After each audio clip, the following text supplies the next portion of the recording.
Hello, and welcome to my latest arcade project video. Today, we're going to be talking about a fairly unique kind of build. Today's build showcases my personal two-player oversized Hulk-themed cabinet.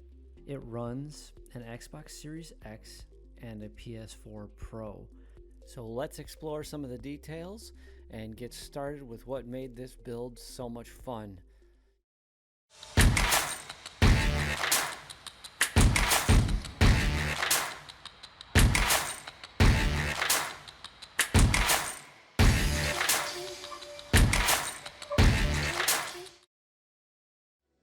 First, let's talk about the why.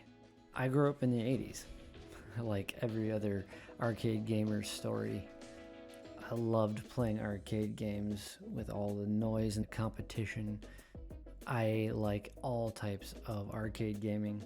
I've created, bought, maintained many types of builds, from pedestal units to bar tops.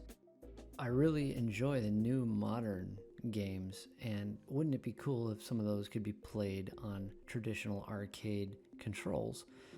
And what would that look like? Obviously, we all know fighting games can do that, and I love fighting games, so it didn't hurt that I wanted to experience this in a very real modern way as well. So I thought, let's try putting an Xbox into one of these units and see how it pans out. So I was able to find a control board that is universal to Xbox and to PlayStation. And in doing so, I could wire up one set of controls to cover off on both. And if I set up a switch, I could make the USB switch in between the two with the press of a button. And that way, if I went over to the PlayStation at any point in time, I just pressed the button and I was able to utilize the PlayStation primary controls. People have asked me, well, why don't you just play this on a console or with a fight stick while you're sitting on your couch? And that's all well and good, but there's something to be said about standing at the unit and having the music 2 feet from your face, having the screen right up on you, and there's nothing better, in my opinion. And some of the modern fighting games are even more experiential than ever before. And some of the modern arcade games that are created in Marketplace or over the PlayStation Network, they also take advantage of a more arcade type of control setup. So it's been really fun to try to make this work. By no means am I against using something like a MAME or going with the traditional PCB that only plays one game. And in a lot of ways, those are more reliable because they're meant to run on that hardware. So I certainly respect that. Which is also another reason why I decided to do this with the Xbox at first. And that was because those systems, they're meant to run those games. They're licensed. They're updated on a regular basis. They have network capability. There's a slew of reasons why it's just a more stable setup. And in essence, I got tired in some ways of having half the ROMs that I was using on my main machine not work properly. Also, it eliminates another problem, which is game fatigue. We have a tendency to look through our Netflix account and scroll movies and shows and sometimes never watch anything, but you scroll for an hour checking it out. And that's just, I think that's a case of too many options.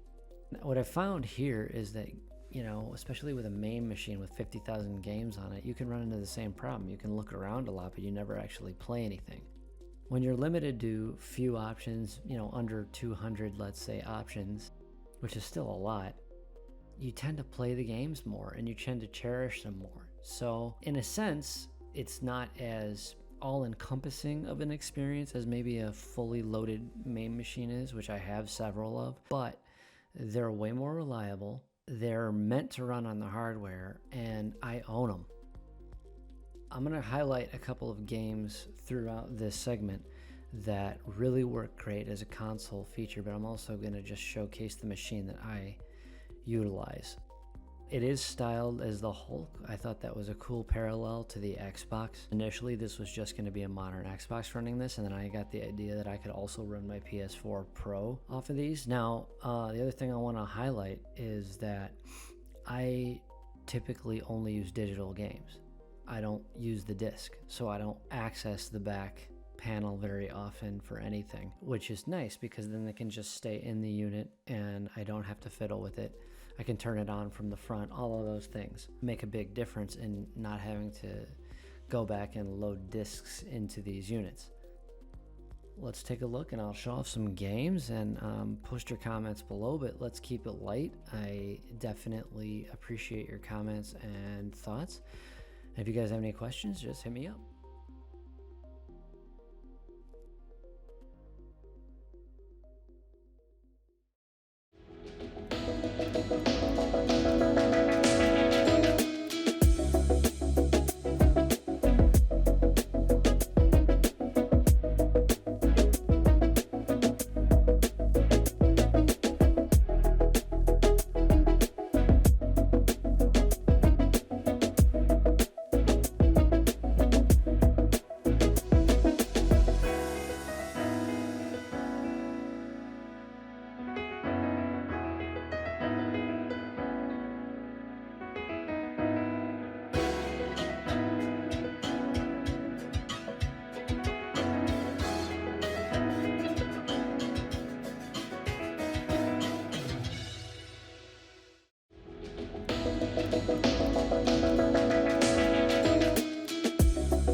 And that's going to do it for today.